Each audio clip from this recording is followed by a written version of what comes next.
religious language uses many words that are not part of our everyday vocabulary. And one of such words is holy or sacred. What does it mean to be holy? In this week's Torah portion, opens with the line that Jewish people are commanded to be holy because God is holy. So what does this mean to be holy? When we discussed this with the class, we spoke about many aspects of this word, of this concept. But one of them that we would like to focus today, or the class would like to focus today, is that holiness in Judaism means difference or distinctiveness. To be holy means to be dedicated to something, means to be different, not like anything else. And that led us to explore other religions. What does it mean for Jewish people to be different from others? What does it mean for Hindu people to be not like others? And we looked at our Hanukkah, our multi-faith Hanukkah. We had 6 speakers this year in December, from Christian, Sikh, Hindu, from Zoroastrian faith, from Jain religion and Judaism. And we looked at what they said. The question that all the speakers answered in December for our multi-faith Hanukkah was, what makes you proud to be a part of your religion? So the KT class studied them. And by the way, if you would like to read the transcript of all of them, I've printed booklets, so they're available when you exit the service. Or if you would like to watch the speeches online, they're still available at on our YouTube channel. However, I didn't limit the class to only focus on these 6 religions.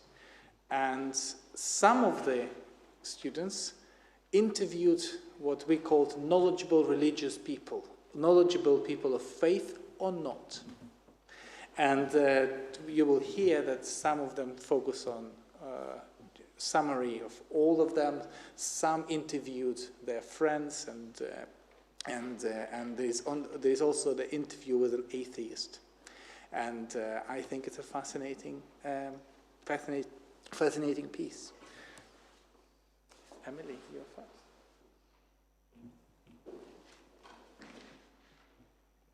Hello, I'm Emily. So, as part of our multi-faith project, I reached out to a philosophy professor who strongly identifies as an atheist and asked him the same question: what makes you proud to be an atheist? Originally from a Jewish family, he mentioned his father's experience during the Holocaust and how this led him to the problem of evil. How can an all-powerful and all-loving God exist in a world where so many horrific things happen?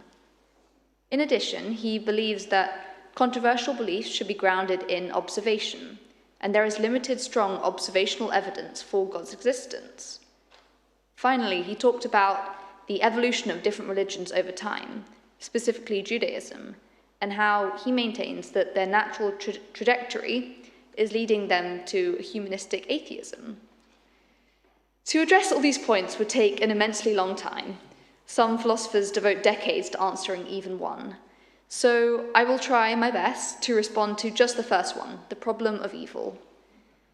How can an omnipotent and omnibenevolent God exist in the face of evil? It is a really difficult question. Even more difficult is attempting to choose which one of the many responses to this question most speaks to you. For me, however, one does stand out, and this is the idea of process theism. So process theism argues that the problem of evil is right. A traditional understanding of God is incompatible with the existence of evil, and therefore we must consider that our traditional understanding of God is flawed.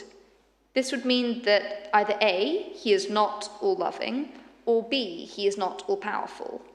But as the first option is rather depressing to consider, I would rather focus on the second. As Rabbi Harold Kushner suggests in his book, When Bad Things Happen to Good People, perhaps God does desire to prevent suffering, but is finite in his power to do so. He is instead a source of comfort and support during difficult times. This theory may not appeal to any of you, but it resonates quite strongly with me. Thank you.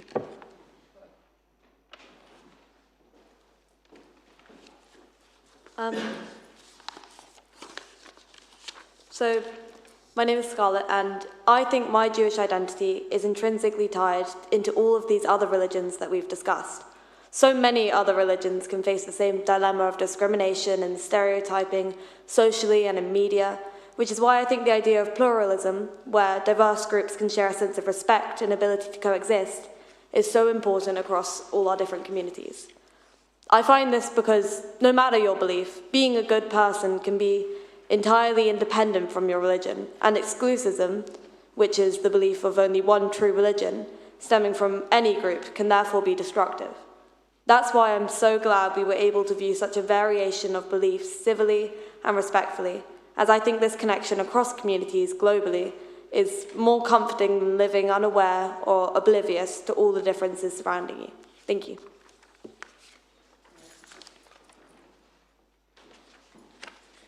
Hi, I'm Daniel. While reading about different religions, I noticed that many different religions have some sort of concept of doing good deeds, or mitzvah, as we would call them in Judaism. This can be seen, for instance, in the Sikh and Hindu traditions through seva, or the ability to give back to one's community and to society through charitable acts. A beautiful example of this is the Golden Temple in Amritsar in India, which serves around 100,000 meals each day for free. This practice of feeding people is done for anyone, no matter their religion or ethnicity. I was also captivated by the Jain concept of ahimsa, or non-violence, which is practiced through non-violent actions, thoughts, and words. This essentially yields a similar outcome to mitzvah, as you are making a conscious choice to improve the world around you. It is key to continue to carry out the essential charitable actions that define so many faiths, no matter how small, because as the Jain leader Gurudev Sri Rakeshji says, we may not be able to change the entire world, but through our words, through our actions, or even sometimes just with a smile, we can change someone's world, even if only for that moment. Religion is so often used to divide us and to sow the seeds of conflict. This is why interfaith dialogue is so important, as it can help take away some of the foreignness that we can sometimes feel towards other religions. This project has instead made me realize that many faiths often teach very similar values and principles. In this complicated world we live in, it is even more important to be open to new perspectives and recognize that we are all humans. We are all, as humans, a lot more similar than we think.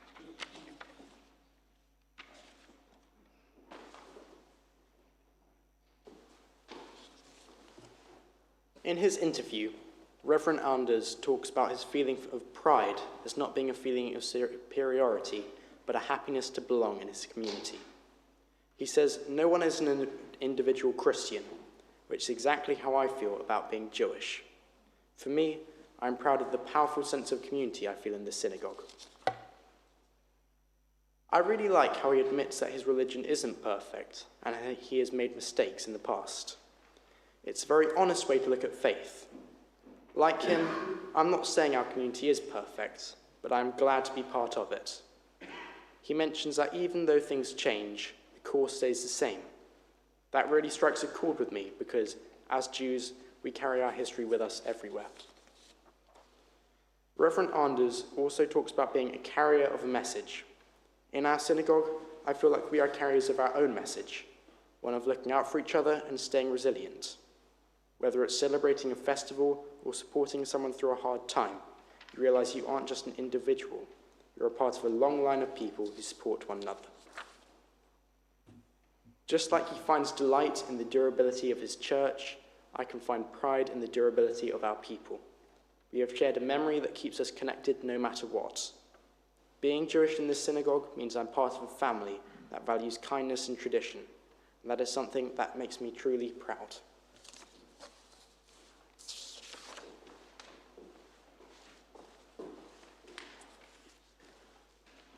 The question we asked all the knowledgeable religious people was, what makes you proud to be part of your religion? It made me start thinking about what my answer to the question, what makes me proud to be Jewish? There are lots of things I think of, but the thing that makes me most proud to be Jewish is the community. I love all the connections I get to make because I'm Jewish and part of this synagogue. I see this in other religions as well. One example is Hinduism. Veena Jagpal, the Hindu person we interviewed, said in Hinduism, when we build strong, cohesive communities, we create a foundation of harmony and progress. And when we do that, life becomes truly beautiful. This makes me think of a Jewish practice we learned about when we were preparing for this service called Chavruta. This is a tradition of not reading or learning Torah on your own. You should always do it with someone else because you are better together. My favorite thing about Judaism and the thing that makes me proud to be Jewish is everyone around me.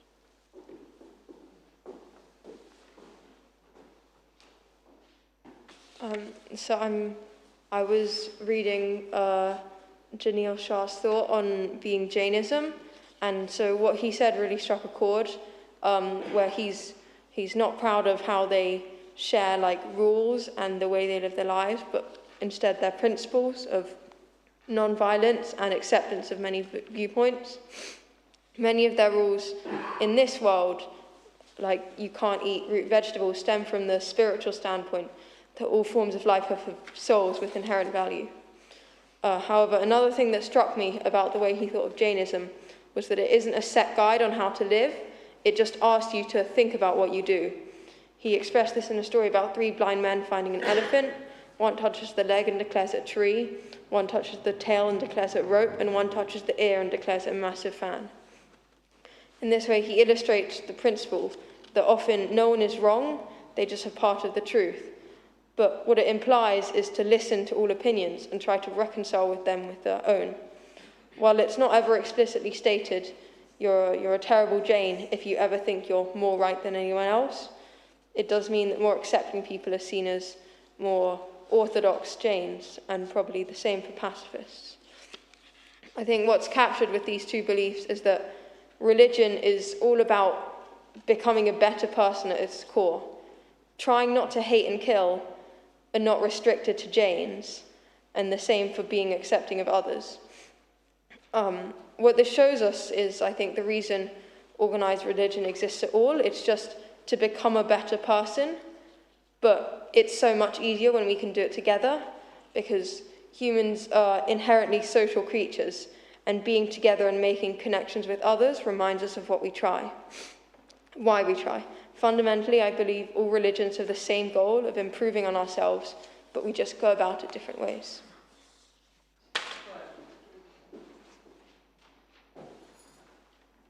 Hello, Shabbat Shalom. I'm Sam, and this evening I'd like to share a little bit about Hinduism.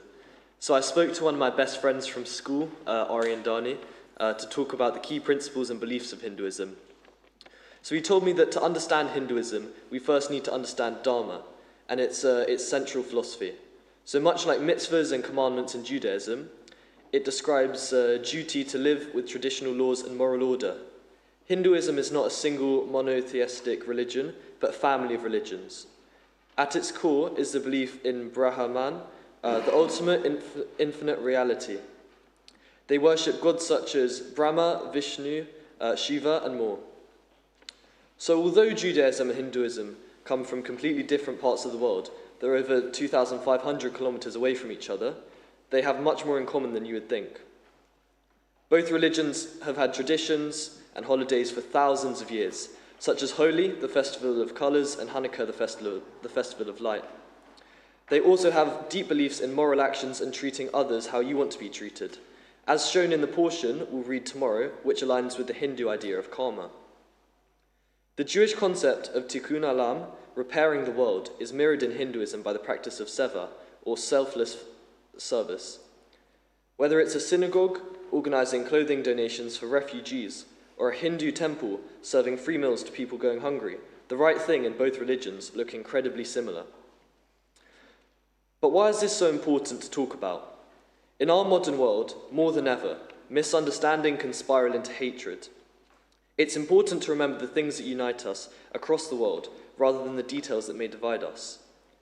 By accepting our neighbours' traditions, we don't diminish our own faith, we just enrich our learning of others. We must recognise that while our stories may differ, our overall goals of living good lives and making our world a better place are the same. Thank you.